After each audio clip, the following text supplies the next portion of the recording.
Good morning, everyone, and welcome to the regular meeting of the Multnomah County Board of Commissioners. Audience members, I want to start by asking you to please silence your electronic devices. I would also like to remind you that in addition to the audience in this room, we have people watching and listening online, so please consider your language in comments and testimony today.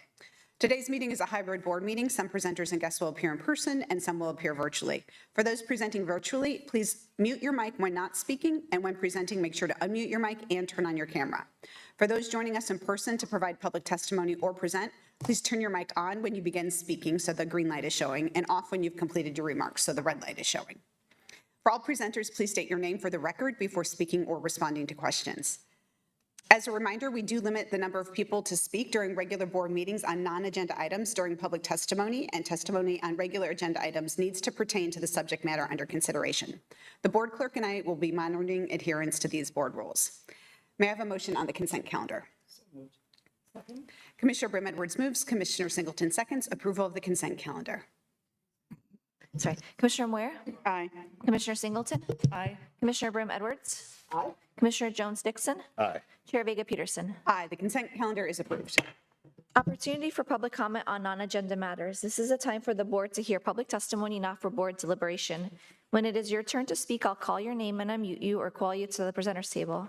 I'll set a timer for 3 minutes when you begin speaking and announce when your time is up, at which point please wrap up your sentence. Chair, we have 6 people signed up for verbal testimony. I'll call 4 folks at a time. Injured and pissed off, Marisa Cade, Jean Bishop, and Knowledge Murphy. My name's Injured and Pissed Off, and I talked yesterday to Shitty Hall about equal protection under the law is what I failed to communicate yesterday. 7 dog attacks on my service animal, ignoring the Oregon State service animal laws. It's against the law to even interfere with a service animal, not alone injuring it and getting injured even worse at the hospital, or as bad. I had a broken hip and 2 fractures to my spinal cord, and they were just going to discharge me with a pair of crutches after the first hour. And I told them that I couldn't move, so they decided that they'd take more x-rays and found that the left hip had been broke and ignored the spinal cord injuries. And the 10-second balance test on Google explains that it's, I guess, difficult for a person to stand on one leg and to lift their other leg 12 inches off the ground and maintain that for 10 seconds. Well, I can't even do that with 2 feet. It's the reason why I use a rollator, and constant pain and memory problems. I'm in a care facility currently, and that's being paid for by Medicaid, apparently, for the last, this will be the 4th month, June. I don't want to stay in a care facility, and I don't have housing. They stole everything that I had, even the hospital bed. They needed it worse than I did, apparently. Belts, pants, shoes, everything, photographs, and expect me to move back and thank them. Bullshit. And last week I talked about scandals and SBS. SBS stands for super bullshit. I think I've made that clear enough. Thank you. Good morning. Good morning, Chair Vega Peterson, members of the commission. My name is Marisa Cade, and I am a registered lobbyist in the state of Oregon and soon to be here in Multnomah County.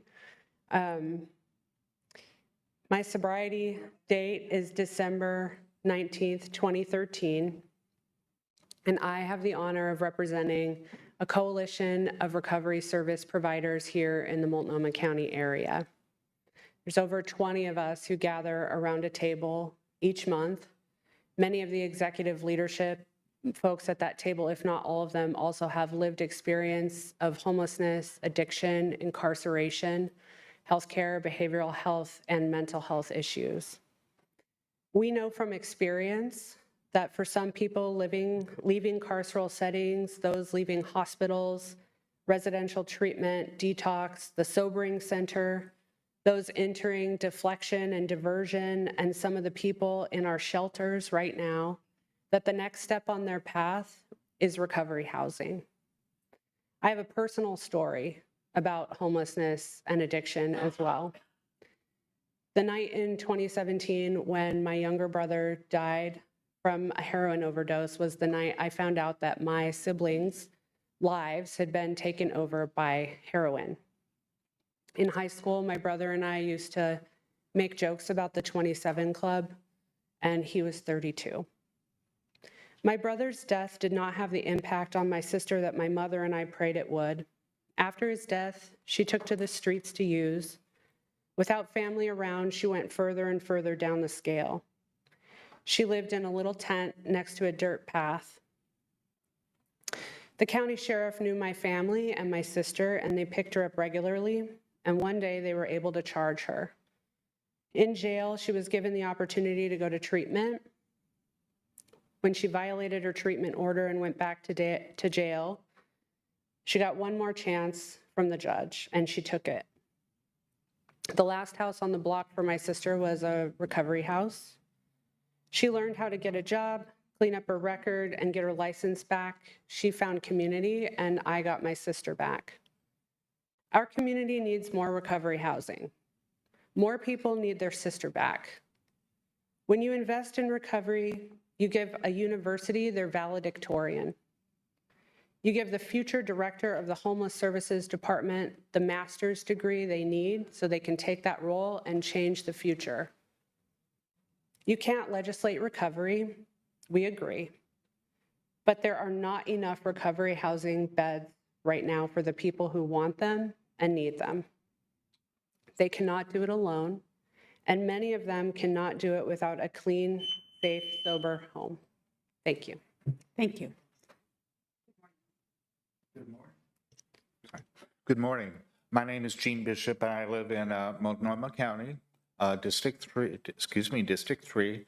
Let me start today by first saying thank you to this board for supporting the local HIV positive community over the years. Today is HIV Long-Term Survivors Awareness Day.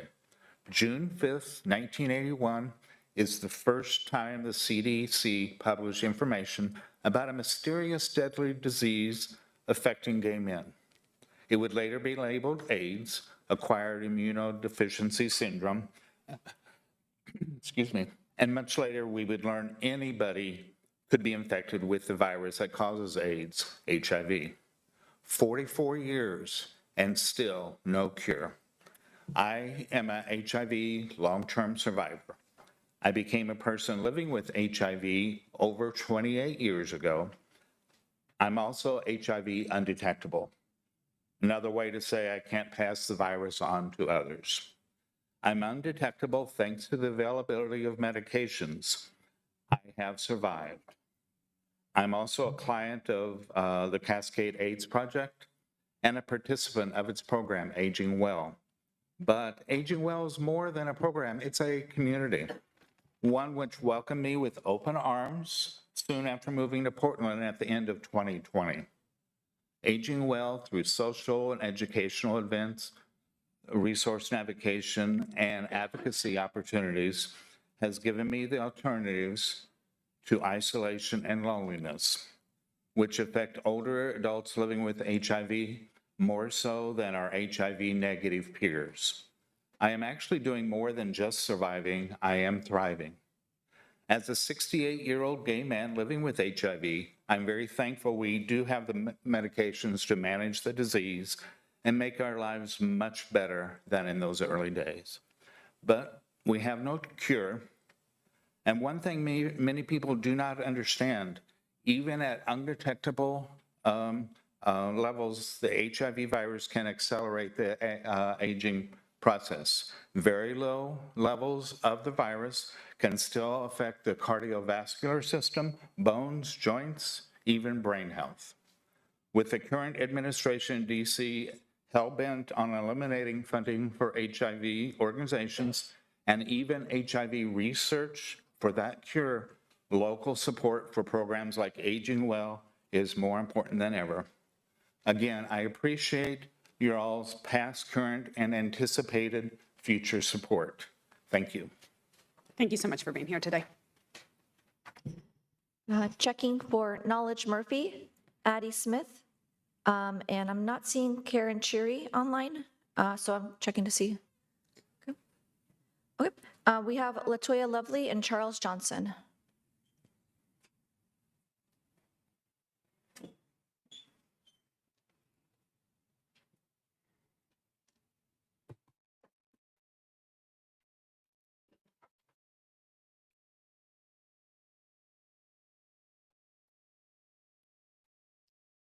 Good morning. Latoya Lovely. I'm Latoya Lovely, an artist and muralist and a mother of a 9-year-old artist who happens to be my tiny best friend. And we oppose cutting funding to RAC as part of Budget Amendments 10 and 11 and urge the county to protect this critical $300,000 investment in arts and culture. This bestie of mine has watched his mother leave a job with Portland Public Schools due to racial discrimination and become a full-time artist and a homeschooling parent with the help of Regional Arts and Culture Council. I'm the artist you see before you today because of my magic and because of RAC. There is no other organization that has impacted my artistry in the same way that RAC has. And I personally know that my story resonates with many artists within our community. As a baby in my art career with about 3 things listed on my resume, RAC saw something worth investing in as they welcomed my very first portrait into their portable artworks collection. This piece was about the magic of motherhood, and they've watched me with intention and care as I mother. I curated my first group exhibition during the pandemic with my son, painting alongside me, collaborated on my first large-scale mural project with James, painting alongside me, and created my very first digital work, which wraps around a new development, which is La Clínica de Fernhill in the Cully neighborhood, with James as my documentarian, all with their support. With the opportunities provided to our family by RAC, I've gone on to residencies, museum exhibitions, where my son was assistant preparator, other large-scale projects bigger than I'd ever thought I'd imagine for myself, although little Latoya always knew she'd get to color for the rest of her life. Y'all, it's wild that I get to be a voice for the community, beautify spaces, be an advocate, and stand for social justice through my art because of support from this organization. The fact that I got to take my son on a field trip to the grand opening of La Clínica de Fernhill to see mommy's art larger than life, where the lesson was quality healthcare, community rallying together to meet a need, celebrating their fight for access, and beyond. RAC supports artists in a unique, intentional, and honest way. They were doing it well before the murder of George Floyd, which was when many organizations here lifted their veils to see Black and Indigenous artists. We trust RAC, even outside of projects where we've been to work together. I've been able to seek advice, resources, receive valuable feedback, all of it. I don't even think they know how important they have been to our individual lives. They are invaluable. Supporting them is vital to our community. Thank you. Thank you. Good morning. Good morning. Nice to be back.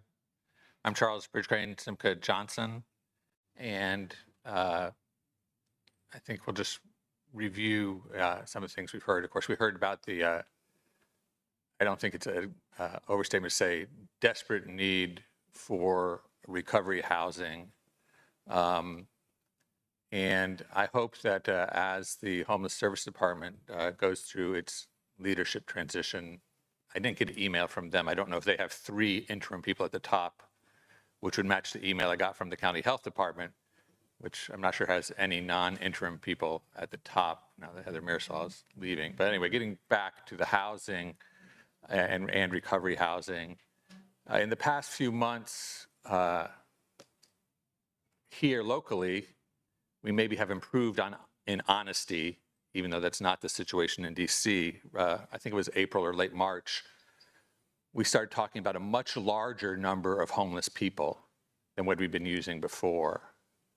And, it's optimistic to think that as Dan Fields leads the joint office, HSD, that, we can get one ultra competent person and not have to have a lot of public talk and board meeting time. But I think actually what's called for is to meet those numbers head on, talk about the number that's over 10,000, which I think includes people that are couch surfing and alternatively housed, but not really in stable housing, versus I think over, at least we're honest now, about 6,000 people on the street. How many of those people have behavioral issues, whether it's substance abuse or something else, that means they won't be stable in non-permanent supportive housing? We can't just give them a check, put them in a place that's going to have to evict them within 3 months because their behaviors are too far for their neighbors to cope with. So I hope that in as early as July, we can see that come up on the board agenda. Of course, it's interesting because, we're dealing with homelessness, but technically housing really was sort of the city's portfolio, plus we have Home Forward. So we have these weird silos where Portland city government has a housing bureau, the county does not. And then there's Home Forward, which I think maybe is a tri-county agency actually, but it's confusing. And then switching over to another confusing situation, we have RAC, which in addition to working to help young artists develop, also is saddled with, I think, covering the storage bills for Abraham Lincoln and Teddy Roosevelt. And of course, we leave that mostly over in the city. So maybe one of the things that needs to come across is a revamped approach to the arts. Portland City has its arts tax, which we know, I think a majority of that just goes to education in the schools. But there's so much improved collaboration we will hope to see in the next fiscal year. Thanks very much. Thank you. Next online, we have Karen Cherry. Karen, are you able to unmute and begin? Yes, I am. My name is Karen Chire, and I'm speaking before you today as a business owner in District 1 and a representative of Stadium Hood, a team of community members that have endured significant challenges over the past few years. Despite our repeated testimonies to city, county, and state leaders, the Stadium Hood area has witnessed a troubling lack of meaningful change. If anything, it is getting much worse. Over the last 2 years, more than 15 businesses have closed or relocated from our area, including 2 just within the last 3 weeks. Another business has already confirmed it is moving from the area at the end of July, and another confirmed closure by the end of the year. These moves are because of safety in our area, and we are deeply concerned that this trend will continue unchecked. It is disheartening to see such an alarming situation unfold without adequate concern from our leaders. Since Monday, May 26, I have experienced 20 incidents at my convenience store, ranging from shoplifting and threats to vandalism, possible identity theft, counterfeit money, and graffiti. I still have to file over 10 police reports online as we do not have enough officers to address the escalating concerns in our community, nor any place to take the offenders. It is not just about my business. It reflects a broader issue of safety and livability that affects us all. Most people won't report crimes because they know nothing will be done. All offenders should be arrested, jailed, and prosecuted. Our small group of dedicated community members has tirelessly worked to improve our neighborhood by organizing cleanups, assisting the police with reports of crime/drug activity, and advocating for change through testimony, news, and social media. We deserve leaders who will listen to our concerns and take decisive action. This is a genuine crisis. Shifting responsibility to other organizations or agencies is not a viable solution. I urge you to take immediate action to address the challenges we face. This includes opening more jail beds to manage the criminal elements on our streets and ensuring full funding for the District Attorney's Office to include the Auto Theft Task Force. I also invite Commissioner Moyer to spend an hour with me in the Stadium Hood neighborhood, engaging with my customers and neighbors, her constituents. This firsthand experience will provide invaluable insights into the pressing issues we face and the challenges needed to restore safety and livability in our community. We seek your support and commitment to enact meaningful change. Together, we can make Stadium Hood a place where businesses thrive and residents feel safe and valued. Thank you for your time.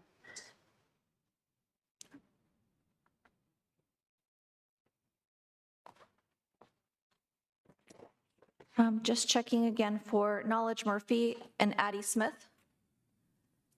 Chair, that is all the public testimony we have for today on non-agenda items. Thank you, Marina. Can we move on to R1? All right. We will recess as the Multnomah County Board of Commissioners and convene as the governing body for the Mid-County Street Lighting Service District number 14. And I am pleased to hand the gavel over to Commissioner Jones-Dixon. R1, resolution adopting the 2025-2026 budget for the Multnomah County Street Lighting Service District number 14 and making appropriations. Great, thank you, Marina. May I have a motion? So moved. I have a first by Commissioner Brim-Edwards, second by Commissioner Moyer. Thank you. Good morning, Chair and Commissioners.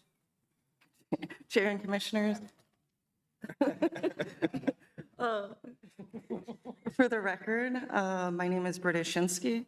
I use she, her pronouns. Here with me is Chet Hagan, and we're from the Department of Community Services.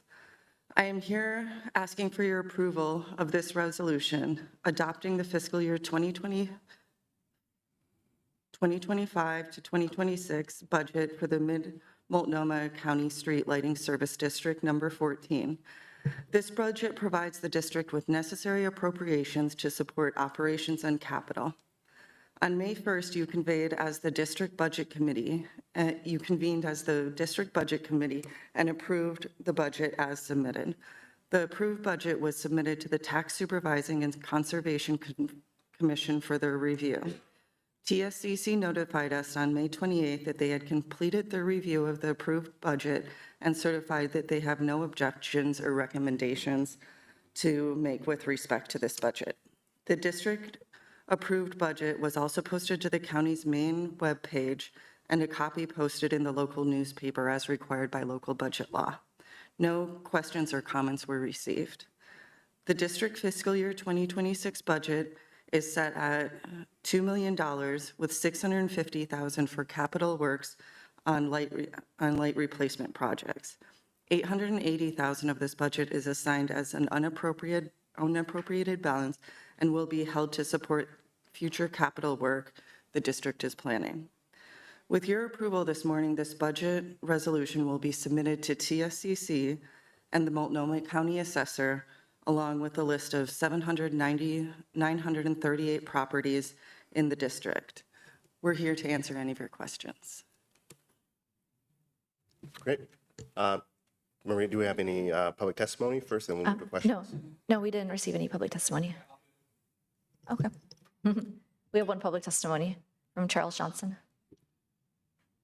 Thank you. We'll have Mr. Johnson come up and staff step back. Thank you.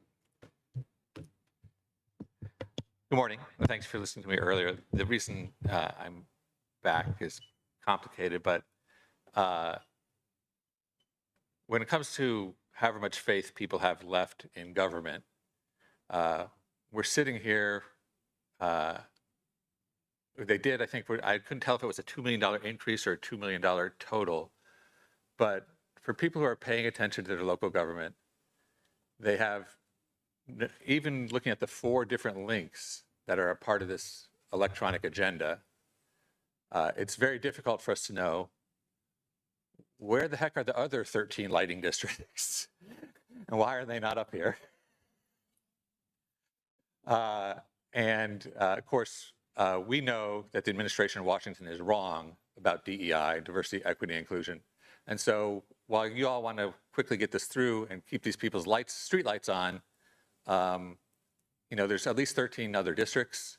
And I think that for you to competently do your job, not just as the lighting district, but I think some people, hopefully not just me, a lone policy geek nerd, would like to know what the heck goes on generally. Of course, since we're talking about street lighting, we're talking about a monetary movement from the public taxes either to PGE or to Pacific Power, although energy is a crazy game now. There could be all kinds of other corporations that could be eligible to take that money. So I hope that the body that is you as you're convened now, plus the people, they don't have to address any of that right now. We can vote yes and keep the lights on. But it would have been an interesting opportunity to build public confidence and engagement. Thanks very much. Great question. Thank you, Mr. Charles. We'll move to the board for questions. Commissioner Moyer. Question. Commissioner Singleton. I just want to appreciate you adding my question around any public comment or engagement around the budget. So thank you for bringing that into your presentation. Chair. I just want to thank you for all the work that goes into creating these budgets. They're small compared to the bigger budgets that we're going to be doing next week, but just as important to make sure this work gets done. So thank you. Thank you. Commissioner Edwards. Thank you. Marina, can we have a roll call vote, please? Commissioner Moyer, Aye. Commissioner Singleton, Yes. Commissioner Brim Edwards, Commissioner Jones-Dixon, Yes. Chair Vega Peterson. Aye. It passes. We're going to adjourn. We will adjourn as the governing body for Mid-County Street Lighting Service District number 14 and convene as the Dunthorpe Riverdale Sanitary Service District number 1. R2, resolution adopting the 2025-2026 Dunthorpe Riverdale Sanitary Service District Number 1 budget and making appropriations. So moved.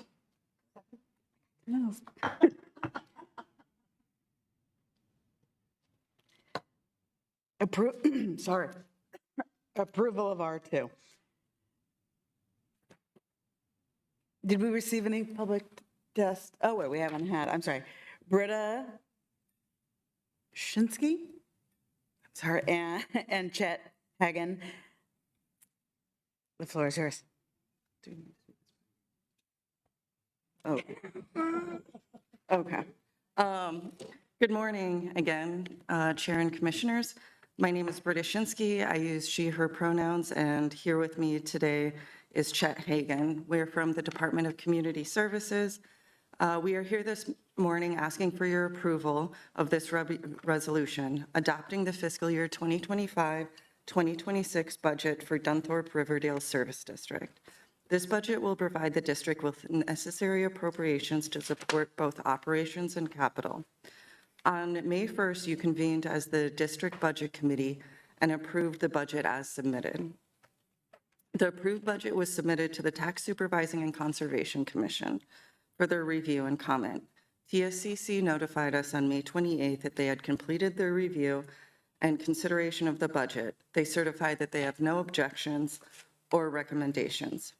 For public's notice, the district's approved budget was posted to the county's main webpage. In addition, a copy of the budget was posted in the local newspaper. Both of the noticing practices fulfill the requirements of local budget law. No questions or comments were received. The district's fiscal year 2026 budget is set at $6.8 million, with $3.8 million for the reconstruction of the Elk Rock Pump Station and $805,000 for materials and services. For fiscal year 2026, the district will increase our assessment from $210 per month to $240 per month, which is a 14% increase from the previous fiscal year. With your approval today, the district will submit the adopted budget to TSCC by July 15th and will also file the resolution along with a list of district properties to both Clackamas and Multnomah County assessors, requesting approval of the resolution to adopt the fiscal year 2025-2026 budget. The district will file the resolution and a list of properties as well. We're here to answer any of your questions. Do we have any public testimony on this item? No, we do not. Shocking. I'm going to call on commissioners. Where were we? Thank you. And thank you for, again, bringing in my question about any public comment. I am interested to chat more about how community engagement happens. I feel like if I was a part of this, I would have something to say about this increase. So we can talk about that offline though, and I'd love to connect with you, Commissioner, and just make sure we feel like we're doing due diligence on engagement on these. Yep. Thank you. Yep, just to thank you. Same, thank you. The board clerk will now take a roll call vote. Commissioner Moyer, Aye. Commissioner Singleton, Aye. Commissioner Brim Edwards, Commissioner Jones Dixon, Yes. Chair Vega Peterson. Aye. The resolution is adopted. Thank you. R3, resolution approving a petition to annex a single parcel of land to the Dunthorpe Riverdale Service District pursuant to ORS 198.857 and authorizing the chair to provide the district's endorsement on the petition. Thank you. May I have a motion? So moved. All right, Commissioner Brim Edwards moves, Commissioner Jones Dixon seconds, approval of R3. Chet? It's the Chet show today. Go ahead. It's very exhilarating being up here so long. Good morning, Chair and Commissioners. For the record, my name is Chet Hagan. I'm a program manager and administrator of the Dunthorpe Riverdale Service District, and I use he, him pronouns. Today, I'd like to introduce a petition to annex into the service district by property owners whose home is outside the current district boundary. These annexations are governed by Oregon Statute Chapter 198 and Metro Code 3.09. The property we're considering for annexation is located adjacent to the far southern end of the current district boundary in unincorporated Clackamas County at 400 Southwest Edgecliff Road. I know it's an unusual situation asking the Multnomah County Board to approve an annexation in another county, but since the service district provides sewer service to properties in both Multnomah and Clackamas County, and the majority of properties are within Multnomah County, our board acts as the governing body for properties in both counties. The property owners reside in a single-family home, which is currently not connected to a public sewer system. And in order for us to provide sanitary sewer service, the district is required by state law to annex this single 0.95 acre parcel, and then we can permit construction and connect it to our public sanitary sewer system. District staff recommend that the district board approve the petition for annexation. The district has the capacity to provide sanitary sewer service to the property from nearby infrastructure. The development aligns with the City of Lake Oswego's comprehensive plan, and the petition is complete and complies with statute and Metro Code. With that, I'm ready to answer any questions that the district board may have. Thank you so much. Did we have any public testimony on this item? No, we did not. All right, any questions by the commissioners on this item? Okay, thank you so much, Chet, for the presentation. Marina, can we have a roll call vote? Commissioner Moyer, Aye. Commissioner Singleton, Yes. Commissioner Brim Edwards, Commissioner Jones Dixon, Yeah. Chair Vega Peterson. Aye, the resolution is adopted. We will adjourn as the governing body for the Dunthorpe Riverdale Sanitary Service District Number 1 and reconvene as the Multnomah County Board of Commissioners. R4, resolution approving the Mount Hood Cable Regulatory Commission FY 2025-2026 fund budget. May I have a motion? Second. All right, Commissioner Singleton moves, Commissioner Brim Edwards seconds, approval of R4. For this item, I'm turning things over to Commissioner Moyer as the county's MHCRC liaison to open the item and provide any information she'd like. Sure. I represent Multnomah County on this commission and was present and participated in the conversation related to how the funds from the franchise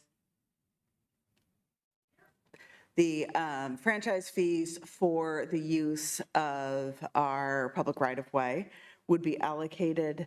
I will allow our presenters to go into detail, but I think it is worth noting that this is a diminishing pot of money, and so we are unable to continue to fund every project at the same level. I think there are active conversations about both the future of the Mount Hood Cable Regulatory Commission, but also what we are feasibly able to continue to fund long-term.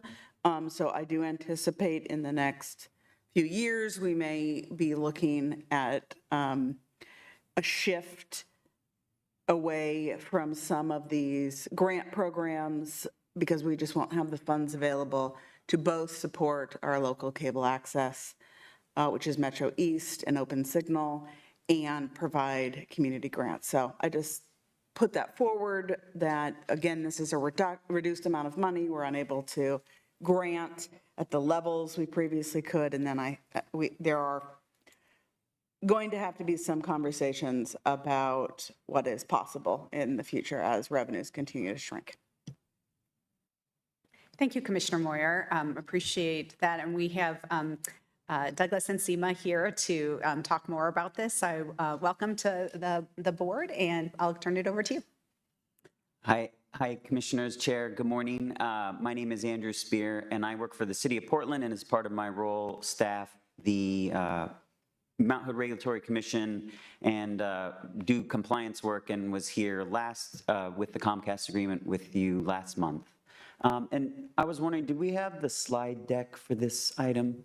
And Andrew, sorry, I called you by the wrong name. No worries. This is Douglas, actually, so he'll introduce himself in a minute. But I'll just kick us off here. We are here to present to you the fiscal year 2025-26 MHCRC budget for recommendation from the Commission for approval by the County Commission. And I'll just, next slide, please. Just a little bit of level setting. The commission was formed in 1992 under an IGA between the cities listed there on the last bullet and the county.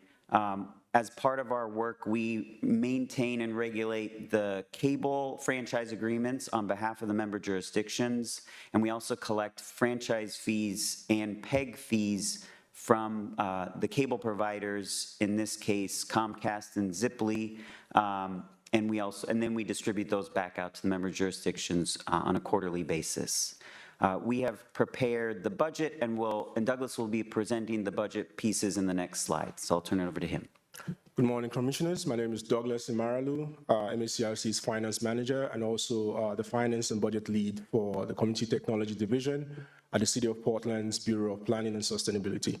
I'll be walking us through the budget and highlighting a couple of things that we think is important for this commission to hear. So this slide presents a high-level summary of the important components of the MHCRC's annual budget process. The Commission's budget is required to be approved by all 7 member jurisdictions, and revenues for the Commission are primarily derived from franchise fees and public educational and governmental fees, typically known as PEG fees. Typically, the MHCRC fund budget includes operating expenses, community media center grants, and other grants made to community organizations. The budget process also includes some strategic planning as well. Next slide, please. On this slide, we kind of summarize the fiscal year 26 fund budget with some numbers. Total fund resources are estimated at $4.7 million. Beginning fund balance would be $6.3 million, making a total of just about $11 million in resources. Compared to the current fiscal year, revenues are projected to decline by as much as $773,000, which is a reflection of continuing declining of franchise fees. As highlighted in the previous slide, in fiscal year 26, the strategic planning process is focused on addressing industry changes and also declining franchise fee revenue. This process has been more pertinent in recent years and even more important in this year. However, it is important to note here that revenue sources remain unchanged, even as subscriber counts continue to go down. Those two things have a kind of direct correlation. Just for example, in 2022, the subscriber count was about 100,000. In 2023, it's 88,000. And in 2024 calendar year, it was 75,000. So there's a continuing decline. Next slide, please. This slide breaks down the revenue categories in the MHCRC fund budget. We'll be starting with the 2 major sources, which is the franchise fee and also the PEG revenues. And we'll also talk a little bit about some nominal revenue sources as well, interest and fund, and also supplemental budgets that carryover balances that supplement the budget. So franchise fees basically are gross revenues from the cable providers. It's a percentage of gross revenues from cable providers, and it funds the operating costs of the commission and the CMCs. The CMCs are the Community Media Center, Open Signal, and Metro East, which provide resources and support for production and distribution of community-based media programming. So those franchise fees, for example, pay for the cost of Metro East providing coverage for government meetings like this. PEG fees, on the other hand, are designated for annual capital allocation to Open Signal and Metro East, and they represent 2.5% of a cable provider's gross revenue, and they are dedicated to supporting local community media and technology access. The MECRC also derives revenue from open operating budget appropriation, which is a combination of the City of Portland's special appropriation to the MECRC and also the East County. That's okay. Sort of a musical interlude for the presentation. So I was talking about special appropriation from the City of Portland's budget, annual special appropriation to the MECRC, and also the East County jurisdiction contribution to annual operating costs. Those are some of the other revenues we derive the MECRC fund budget from. Yields from the Commission Fund Interest Fund also funds the budget, and I'm happy to say that in the last couple of years, those yields have performed really well, and also carryover balances from previous years supplement the fund budget. Next slide, please.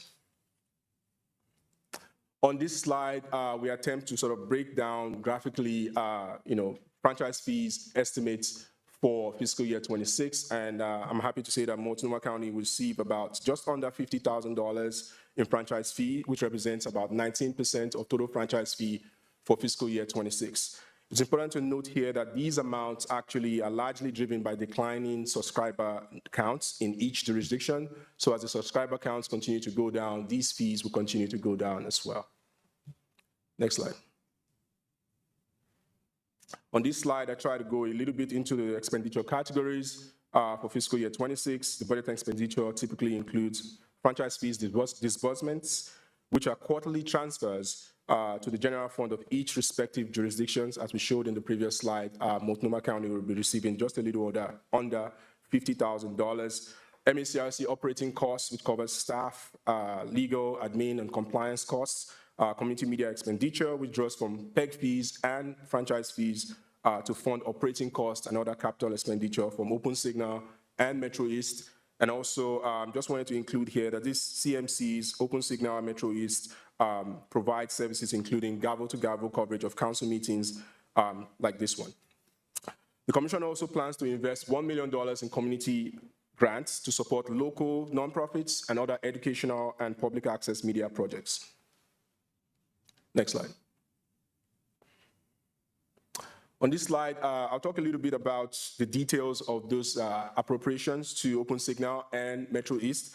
So Metro East is estimated to receive about $1.6 million to be allocated to them, $699 to fund operations. Operation pays for coverage, production of media, admin and other associated costs, and the capital pays for equipment purchases, capital projects, and maintenance, and that's under just a little under $1 million. Open Signal will receive $2.4 million allocated for operating costs, $1.4 million. It's important to note here that that $1.4 million is not coming out directly from the MECRC's budget, but is a grant agreement with Open Signal on behalf of the City of Portland to pay for operating costs for covering City of Portland's council gavel-to-gavel coverage and also community meetings for the City of Portland. Open Signal will also receive about $1 million, a little over $1 million in capital allocation for fiscal year 26. All of these numbers are captured in the budget overview on slide 4, and I'm happy to take more questions, but at this time I'll pause and turn it back over to Andrew.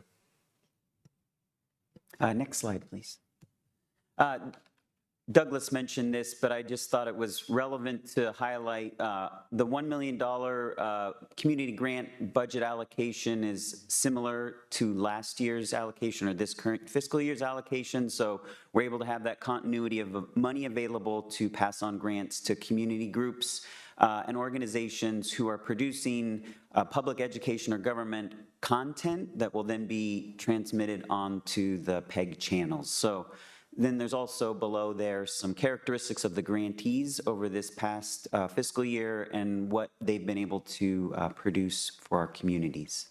I think it's a really great opportunity that that community groups have to access these funds and then produce media for local community to be broadcast on our PEG channels. Next slide, please. Douglas touched a little bit on the strategic planning efforts, and Commissioner Moyer also highlighted some of the trends and issues that we're facing in the cable market. I think, you know, we want to be mindful and keep the jurisdictions aware of what's going on. Ziply Fiber, for instance, the second bullet there, is exiting the cable market at the end of this calendar year. They will be continuing to provide internet and phone service, but it's just a continued trend of the realities of cable and cable subscription. And then also just Douglas was highlighting the year-over-year, quarter-over-quarter decline of cable subscribers impacting the franchise fee revenue and subsequently PEG revenue that we receive, which funds, right, both the staffing and operations of the MHCRC, but is also impacting jurisdictions as part of the declining revenue for franchise fees generally. So those are all issues that the commission is taking up in its strategic planning process right now, and so we're hoping to have that come to a little bit of clarity by the end of this calendar year, hopefully. Next slide, please. So what are we asking for today? We're asking the commission, the MHCRC, has recommended to the jurisdictions the approval of the FY25-26 budget, and we are here just asking for your approval as a member jurisdiction of that, of the MHCRC. And I think we want all the member jurisdictions to understand that we're working on stability as staff to keep as much towards grant funding of the community grants, and also recognizing that, you know, costs continue to increase. So balancing that over time and keeping the commission informed of those tension points and what the realities look like on a forward-going basis. But I will pause there and take any questions. Thank you so much. Appreciate all the information in this presentation. Did we have any public testimony on this?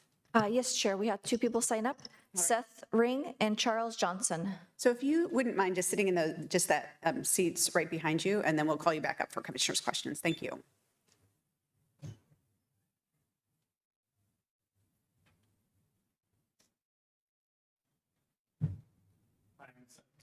Oh, so, hi, did you just, yeah, you got it. Okay, I'm Seth Ring, Director of Education Volunteers with Metro East Community Media. Some of you probably know John Lugton. I think that maybe Megan and Vince have met with him, so thank you for doing that. I'm mostly here just to say thank you. You know, your support of the MHCRC directly supports us. And I just wanted to talk a little bit about, you know, what Metro East does. You probably know, some of you probably know Emily. She lives in a closet back there. I kind of think of her like the Wizard of Oz, like doing magic behind the curtain. Have you met Emily? Well, you can meet her after this. Anyway, we just conducted a community needs assessment, and we sampled 4 groups. So we worked with you know, Metro East volunteers and producers, interns, and our cohorts program participants, youth, community tabling events, and then nonprofit organizations for the most part. We got feedback on what people wanted to, you know, what they needed us for. And that was mostly to tell their own stories was a really important point. And that's part of the core of community media, is being able to tell your own story. That goes way back to the inception of it. And that's really important in this era, where a lot of times the people that get access to be able to do that, the means to do it, and the people that don't have access may not be able to tell their story and be part of the greater media landscape. We also found out that people were interested in our production services. About 64% of nonprofit organizations wanted to either make a show, a promotional piece about themselves to talk about their services, or create educational content. And we found out what kind of equipment people wanted, which was mostly cameras and laptops, iPads, things that they could check out and sort of be individually empowered to produce content, media content. They wanted to find out how to use social media. We actually been working with the group Guerreras Latinas to work on social media content for small businesses. So part of that community needs assessment has been how do we continue to serve our community and be relevant? And we just want you to know that we're still doing that, and we appreciate your support in helping us complete our mission. So thank you. Thank you, Seth. Hello. Thanks, y'all, for having me up here for another edition of Mansplaining But Gay. I think the best thing to do is to go macro. Commissioner Moyer already raised the fact that Comcast knows that Xfinity wire is going to decline, and so Comcast is chasing money in other places. Of course, they're competing with wireless broadband from Verizon and AT&T and T-Mobile, Metro PCS. So if we look at the Mount Hood Cable Regulatory Commission as existing for the purpose of community media, then we need to obviously go through the rigmarole of saying yes to this, but then having a comprehensive community media plan. Back before we called it Open Signal, we simply called it Portland Community Media. And so to do that, I guess this will most fall on the plates already of your very full plates for Commissioner Moyer and for Commissioner Brim Edwards, because we'd like to see the school systems, not just PPS, but all the school systems be able to get involved in community media expenditures. To keep having money for community media, you're going to have to do intergovernmental on the state and federal level. You're going to need to talk with Merkley and Wyden and Janelle Bynum about getting community media funded through a profits tax.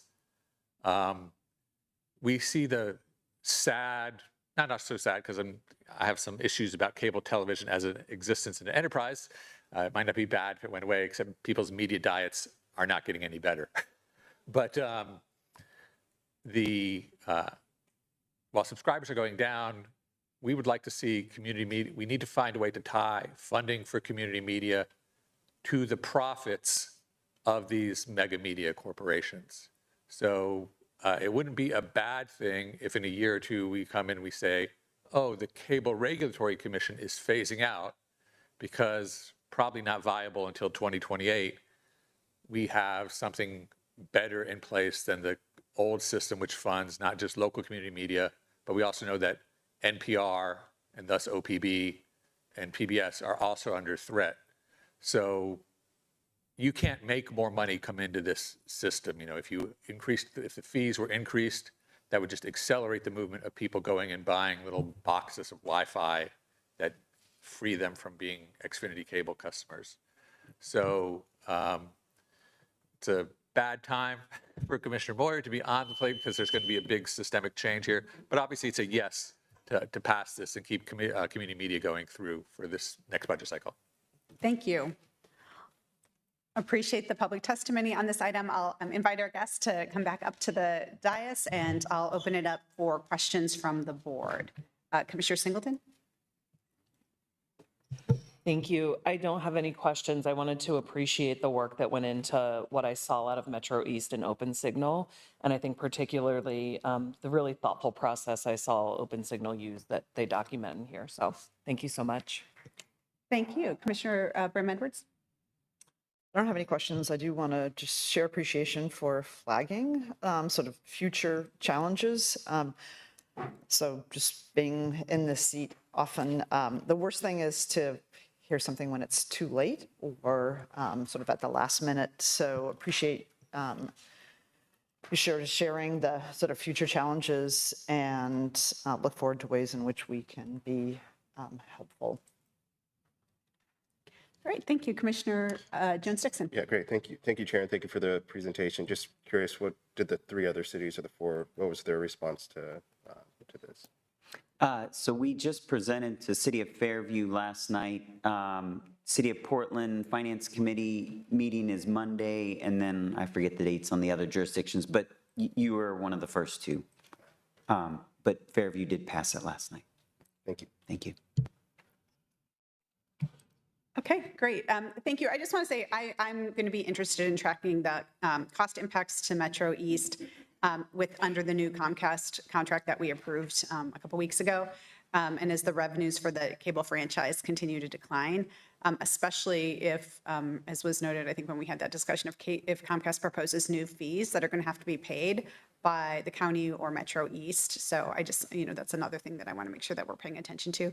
Thank you, Commissioner Moyer, for your role in representing our board in this work, and it sounds like, we're very interested in future updates and next steps on all of this. So thank you all for this. Thank you. And a shout out to Emily Vidal, who does the great producing work to make sure that these meetings that get out to the public. So appreciate that too. Thank you all. All right, Marina, can we have a roll call vote? Commissioner Moyer? Aye. Commissioner Singleton? Aye. Commissioner Brim Edwards? Commissioner Jones Dixon? Aye. Chair Vega Peterson? Aye, the resolution is adopted. R5, requesting approval of a resolution to amend Transportation On-Call Contract Task Order WSP 104 for the Broadway Deck Replacement Project by an additional $334,651.93. Thank you, Marina. Can I have a motion on this? Second. Commissioner Brim Edwards moves, Commissioner Moyer seconds, approval of R5. All right, so this is coming before the board per the Public Contract Review Board rules, which require board action to approve contract amendments that are 33% or greater than the original contract for all contracts greater than $150,000.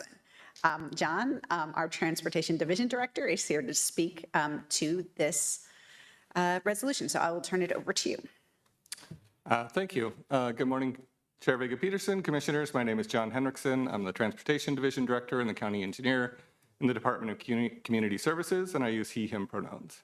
I'm here this morning to request approval of a resolution to amend the Transportation On-Call Contract Task Order WSP 104 for the Broadway Deck Replacement Project by $1,334,651.93.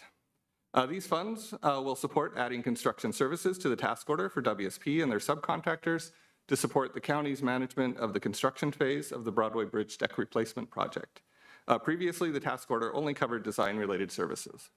90% of the cost of this amendment will be covered with federal funds that we have been awarded for the project, and 10% with match from our bridge fund. The match from our bridge fund has been included in our capital program budget for fiscal year 2026.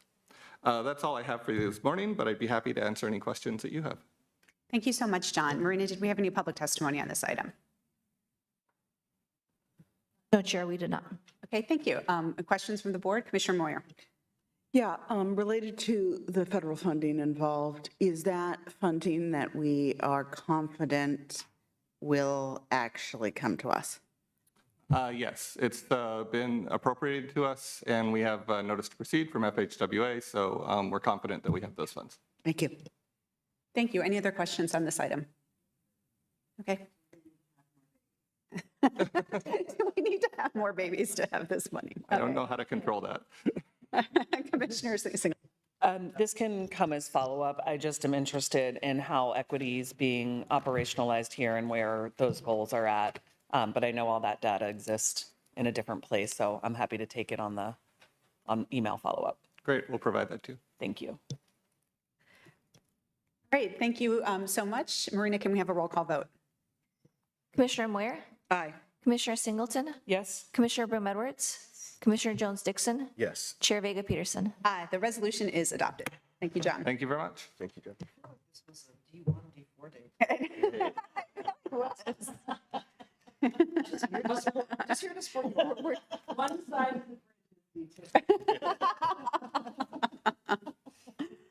All right, and we made it through that agenda really quickly, guys. So we have now we have time for board comments on non-agenda items. I will open it up to commissioners to see who has any items to discuss. Commissioner Jones Dixon, and we'll start with you. I don't today. Thank you. All right, Commissioner Brim Edwards, Commissioner Singleton.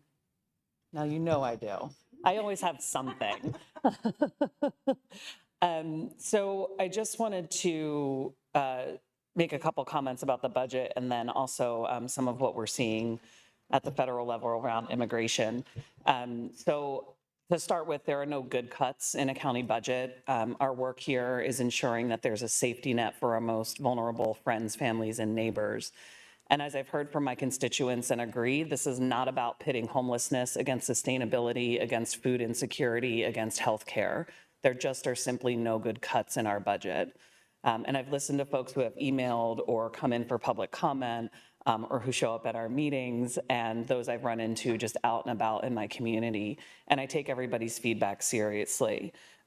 What I'm presenting in my amendments are policy decisions to ensure that we move forward on housing justice and that people have access to the critical services that the federal government is divesting in, and making sure that we're protecting our most vulnerable. I want to be really clear that I value the importance of the work of the Office of Sustainability and that I do not support eliminating it. My proposed reductions in their budget simply reflects tough choices that we're facing in a very tight budget year. And I propose reductions across multiple departments in order to refund or restore funding to some critical safety net services. I want to talk more about ICE and them showing up in court. I think it's really important that folks know their rights.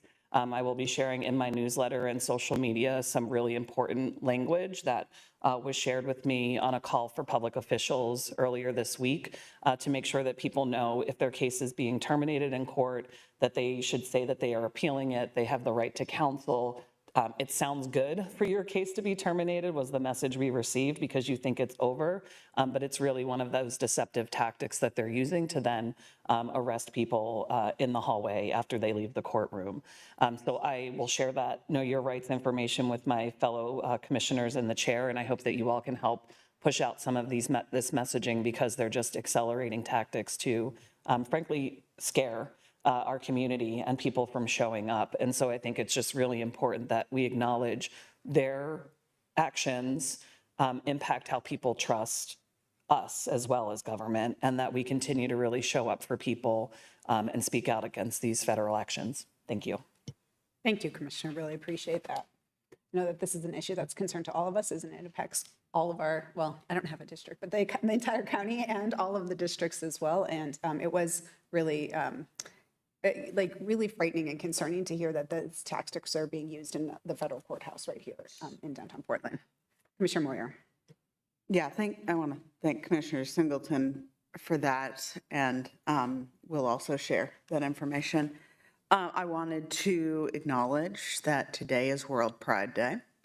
And, I think now, more importantly than ever, I think it's important to show solidarity with the LGBTQ plus community, specifically right now, people who identify as transgender or gender nonconforming.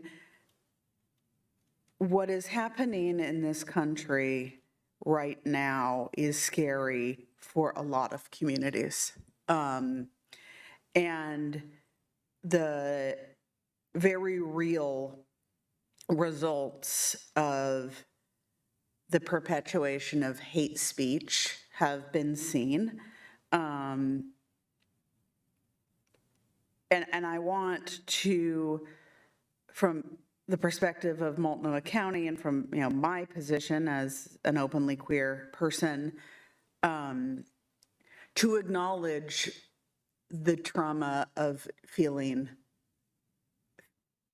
having to live with fear, which is not unique to the LGBTQ community, but they are experiencing it right now, as are other groups. And to the extent that we as elected officials can try to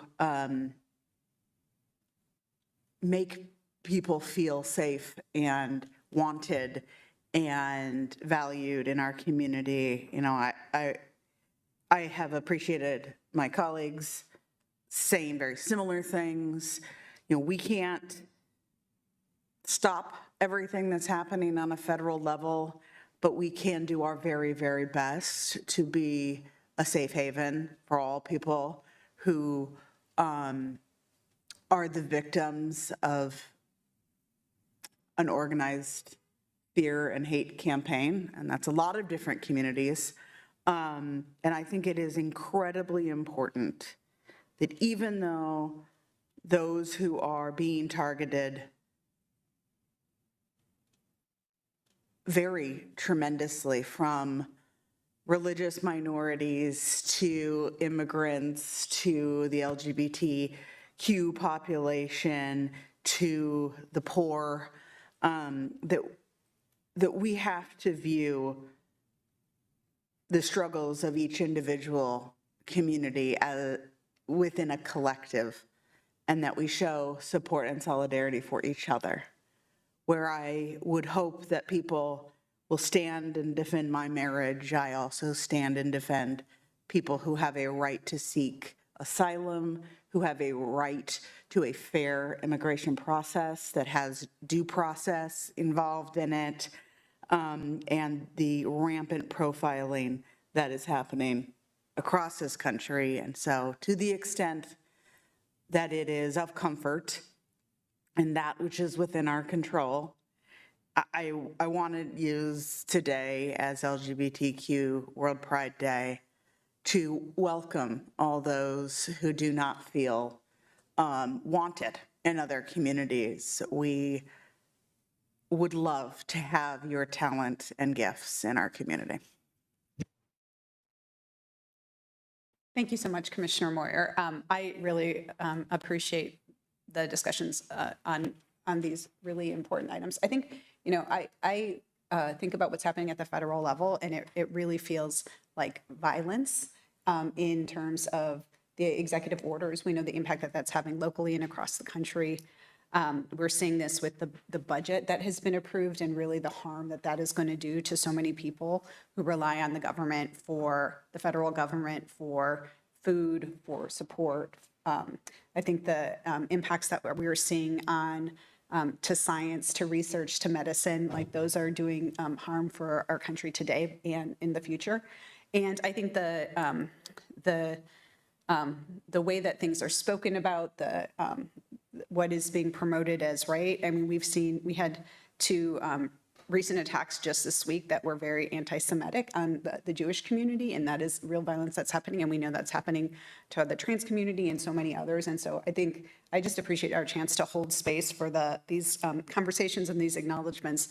And again, just, you know, we saw this in our proclamation ceremony, the values of Multnomah County, the way we are standing strong to support our communities, to support our immigrant and refugee communities, our Black community, so many others. And you know, I look forward to more opportunities for us to do that as a board. So thank you for that. I just wanted to finish up today to just talk a little bit about yesterday's budget work session. I think that was an opportunity to gauge how the conversations are going to flow from now on. I did, based on the work and just wanting to make sure that we do have ample time for the opportunity, I've asked the board clerk to hold afternoon work sessions on Tuesday and Wednesday on folks' calendars, so that if we want to continue to have this space and feel the need to have those conversations, we have that space to do that. And then, so that will be, so we have some morning sessions on Tuesday and Wednesday, so we're just going to hold space on calendars to do that, and we can decide like the morning if we want to hold those afternoon sessions or not. But we want to make sure that we have time to have these conversations. I appreciate everybody leaning into this. I know that for this afternoon sessions, we have a hard stop at 3:30, and so just want to set that expectation. And I want to appreciate Sarah Ryan for sending out the email that was based on the board conversations about how to best organize our discussion on amendments this afternoon. So check that out before we reconvene. So thanks, everyone. That concludes today's regular board meeting. Our next meeting is our budget work session number 19, which is scheduled today at 1 p.m. There being no further business, the meeting is adjourned.